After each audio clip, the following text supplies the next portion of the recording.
안녕하십니까. 이재명 측의 국민들의 입틀막 무자비한 고소 고발을 통해서 아예 입을 틀어막아 버리겠다. 이런데 입틀막 고소 고발 남발이 정말 도를 넘고 있습니다. 이 자들이 완전 국민들과 선전포고를 해가지고 자기들에 대해서 조금만 비판적이면 무조건 고소 고발을 해서 괴롭히는 이런 짓을 하고 있습니다. 이재명 선대위에서 뭘 고발하느냐? 이재명 선대위 현안 대응 TF 거기 김기표 의원, 그 다음에 강덕구 어들덕자 강덕구 의원 하고요. 그 다음에 법률지원단의 박균택, 정준호 이 자들이요. 뭘 고소 고발하느냐? 이재명 주위에 7명이 죽었다. 이걸 고소 고발한다는 거예요. 이재명 주위에 7명이 의혹이 있다. 7명이 죽었다. 이게 가짜뉴스라는 거예요. 그러면서 검찰이 강압적인 수사를 통해서 검찰이 죽인 걸 마치 이재명이가 죽인 것처럼 후보에게 덮으시오 악마화하려는 공작이니까 이걸 고소하겠다.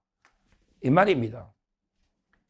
진짜 해도 아니 이분들이 이재명이가 직접 죽였다고 했습니까? 이재명이가 직접 죽였다고 했냐고. 그게 아니고 이재명 주위에 억울하게 7명의 죽음이 있다. 이재명 주위에 죽음의 그림자가 어른거리고 있다. 이건 외신 기자가 한 질문입니다.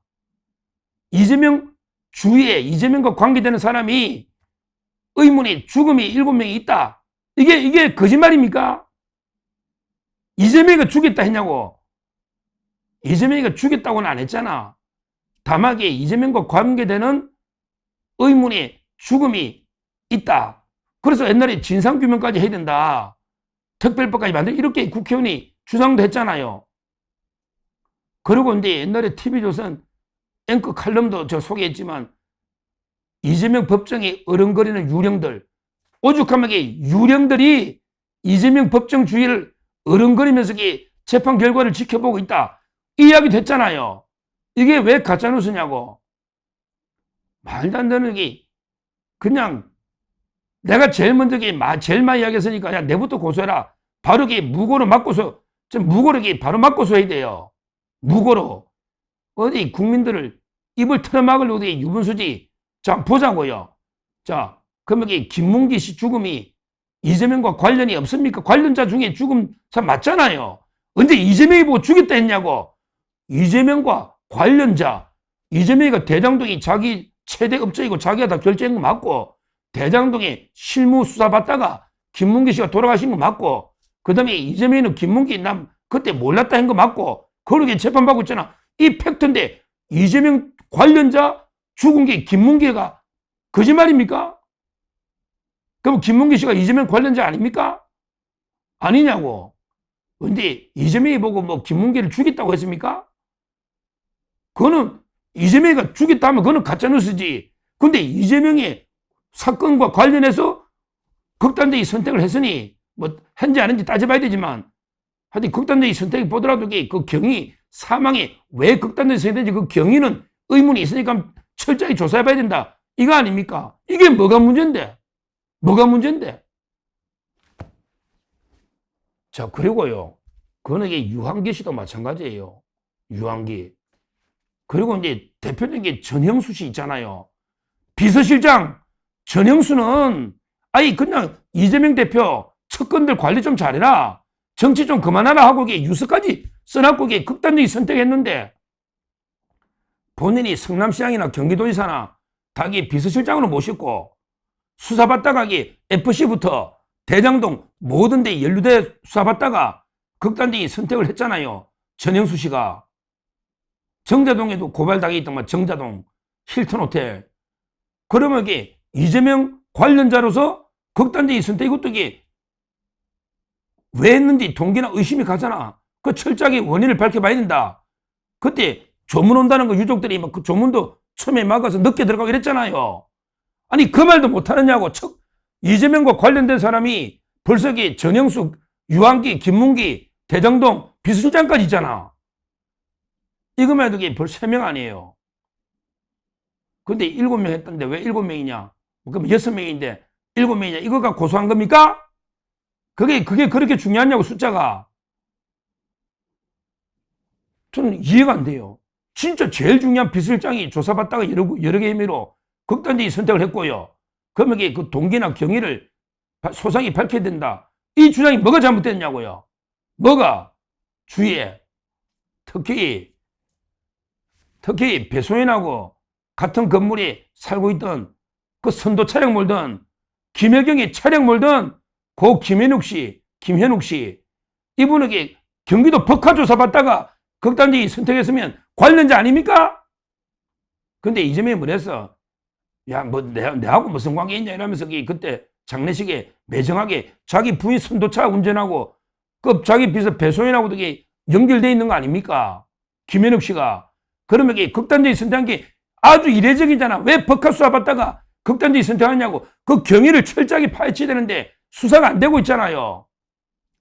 이것만 해도 벌써 엄청 의혹되잖아요. 이재명 관련자 맞잖아요. 김혜경 차 운전하고 이재명하고 여러 번 그때 성남시 일도 하고 관계돼 있는 사람 맞잖아요. 특히 배소연이하고 같은 건물에 살았고 법카로 조사받았고 이걸 고발한다고? 말도 안 되는 그 행태를 보이고 있습니다. 바로 이게 그냥 무고로 맞고 서야 됩니다. 무고로. 그럼에도 지금 몇 명이냐고 벌써. 법카. 자, 그리고요. 그리고 이게 또 한번 보자고 5번째. 그 이병철 씨라고 있잖아. 고 이병철 씨. 이분도 이게 어떤 분이냐면 이재명이가 쌍방울로부터 그 변호사비를 대납받았다. 이태영 변호사 있잖아요. 이태형. 그래가지고 20억 CD 주기로 했고 현금 3억 줬다. 이걸 계속 폭로하다가 그때 개딸들이랑 엄청난 공격을 당했잖아. 그러다 보면 심적으로 엄청 힘들겠죠. 그러다가 돌아가셨다고. 근데 뭐 지병이 있어가 원래 돌아가셨는지 아니면 그 워낙 개딸들하고 또 많이 공격도 당하고 이재명하고 싸우다 보면 막 그냥 스트레스도 엄청나게 받겠지. 그 싸우는 게 쉬우냐고. 그러다 돌아가신 의혹을 할 때 이재명의 변호사비 대납 의혹을 줄기차게 제기하다가 뭐 어떤 경위인지 몰라도 돌아가셨으니 그것도 그 의심을 가니까 조사를 해보자는 거 아니에요. 꼭 뭐 이재명이가 죽였다고 했습니까? 이제 그런 말 한 적이 없잖아요. 변호사비 대납을 이재명과 싸우다가 돌아가신 거는 맞거든. 그럼 그 이야기도 못 하느냐고. 입으로. 이재명과 싸우는 분이 돌아가셨잖아. 싸우다 보면 그 건강도 그렇고 여러 가지로 스트레스도 받고요. 그러면 뭐 극단적인 선택이 아니더라도 또 그런 경위, 싸움의 경위는 보고 또 변호사비 대납 이런 거는 수사를 또 했잖아요. 이게 뭐 의혹을 제기했대서 이게 무슨 고발거리가 됩니까? 됩니까? 그 벌써 몇 명이야? 김문기, 유한기, 전영수, 김현우, 이병철 벌써 5명인데 그러면 또 7명 안 된다고 그래 고발하나? 7명이면 또 6명이면 어때? 많은 사람이 의문으로 죽은 사람이 있는데 그 경위를 밝히지 않는데 굳이 한다면요 또 있긴 있어요. 뭐냐면 이런 분도 있죠. 이런 분도 이제 팩트만 이야기합니다. 팩트만. 바로 근데 그 경기교통연수원의 사무처장 경기교통연수원이라고 있거든요. 이게 다 아무나 가는 게 아닙니다. 거기에 이재명이 완전히 선거운동하던 즉 이재명이 그 팬카페 이런 데 그 선거운동하던 우리 진유천 씨라고 있잖아요. 진유천 분명은 이게 다르지만 이분이 성남FC 사건하고도 이게 핵심 정인이었거든. 성남FC도 이재명 사건이잖아. 그게 핵심 정인이고 이재명의 팬카페잖아. 근데 이분이 뭐 고기 잡으러 가가 어디 배가 뒤집어진지 돌아가신 거는 맞잖아. 그러니까 주위에 죽은 거는 맞잖아. 관계되는 사람이 죽은 거는. 물론 이게 이재명이 죽였다 했냐고. 객관적으로 배가 사고 나가 죽었다고 하잖아. 그래도 이게 그런 핵심 정인이 죽었으니 거기에도 일부 의혹을 제기한 사람이 있었다고. 카페에. 이게 팩트잖아요. 단정하는 게 아니고. 거기에 6명 또 이게 될 수도 있잖아. 하여튼 이 관계되는 사람이 죽었다. 그 죽은 건 맞잖아요. 죽은 건 맞잖아. 그럼 이게 6명이네. 그럼 또 너 7명이 또 거짓말 하려고? 또 대보면 또 있어. 왜? 굳이 한다면 이게 대장동, 이재명이가 지금 대장동 재판받고 있고, 거기 김만배가 돈 준 거, 김만배하고 이게 재판받는데, 근데 김만배하고 아주 유착이 돼가지고, 신문기자가 김만배한테 돈 받은 거 아니냐? 이래가지고 그때 몇 명 조사받으면서 한국일보의 간부가 스스로 극단적인 선택을 했잖아.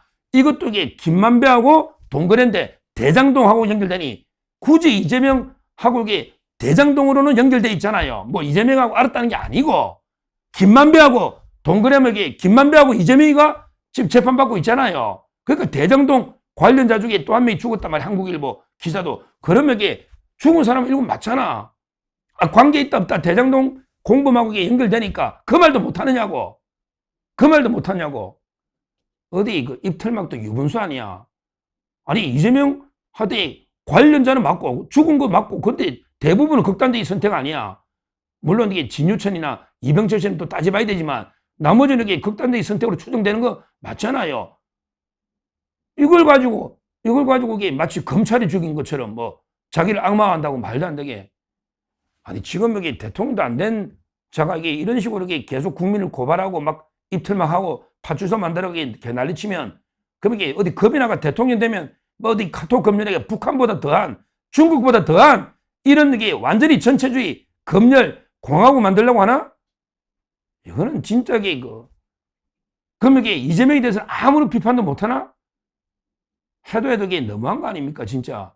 아무리 뭐 절대 의석 입법부 장악하고 행정부 장악하고 사법부까지 막 어떻게 해도 국민들을 아무리 급박하고 고소하고 유분수지 다 정치적으로 표현할 수도 있고 자기들에게 김건희 여사나 윤 대통령에 대해서 얼마나 가짜뉴스 많이 퍼뜨리냐고. 줄리부터 청담도 술자리 뭐 줄리 뭐 안민석이는 재산이 뭐 최성원이 몇 조 얼마나 가짜뉴스 되게 많이 퍼뜨리냐고. 이런 자들이 말이야 가짜뉴스가 아닌 걸 그냥 이재명 관련자 주위에 7명이 죽었다 이걸 가지고 무더기로 지금 고소한다. 제가 여기 7명 이름 다 됐잖아. 관련자 아닙니까? 관련자는 개념이 어디까지냐고. 관련자는 개념이 이것도 이게 문제 있으면 내부터 고소해봐라고 바로 이게 무고로 막 고소해 줄 테니까 무고로. 진짜 안 그래도 제가 여론조사 관련해서 양천서에 고발된 게 있는데 제가 가서 조사받아 보고 거기에 고작이 100% 무고거든. 지금 리서치 DNA가 김동연 측에서 문제 삼는 게 총선 때 놓은 거거든요. 제가 그걸 언급한 거기 때문에 제가 가보고 여기 민주당 고소한 놈이 누군지 그걸 반드시 확인해서 제가 이게 무고로 맞고소를 하겠다 이 말씀도 드리고요. 어디서 국민을 상대로 협박질하는 이런 놈들이 뭐 직권하겠다? 말도 안 되는 소리죠. 제가 분명히 오죽하게 이재명 재판의 유령들이 방청 와가지고 배회하느냐. 법정에 배회하는 유령들 이런 게 칼럼 앵커멘트도 있었지 않습니까? 저 방송도 했고요. 이런데 이재명 민주당 측에 완전히 국민을 그대로 카톡 검열 포함해가지고 아예 그냥 입을 틀어막아 버리겠다는 이런 국민에 대한 선전포고라 보고요. 여기에 강력하게 맞대응 무고로 맞대응을 해야 되겠다. 이렇게 말씀드립니다. 감사합니다.